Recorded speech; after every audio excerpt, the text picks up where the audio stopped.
बैठ जो ना जाके स्टेशन छौड़ी गे।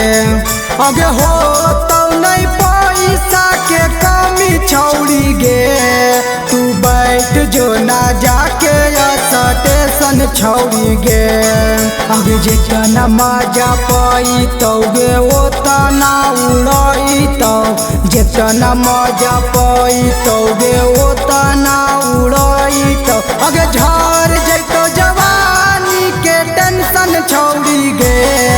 तू बैठ जो ना जाके स्टेशन छौड़ी गे।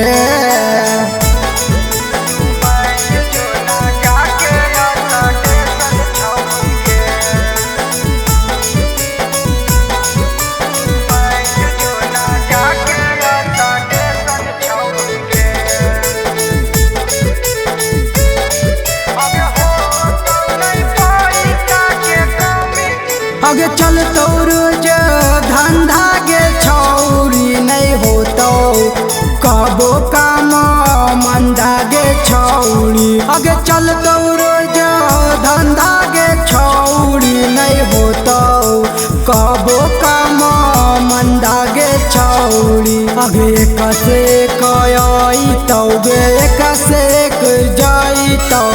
एक से एक आई तो गे एक से एक जाई तो। अगे मिलते रहता जवानी के पेंशन छौड़ी गे।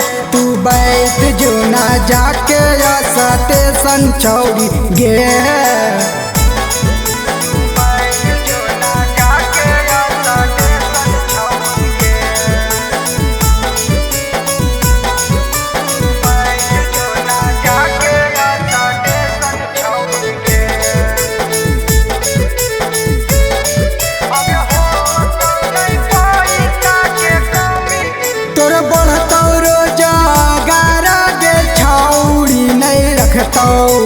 कोई उधार गे छौड़ी तोर पड़तो रोजगार गे छौड़ी नहीं रखतो कोई उधार गे छौड़ी। अगे मिसरी लाल खाई तो कमले सबके खिलाई तो।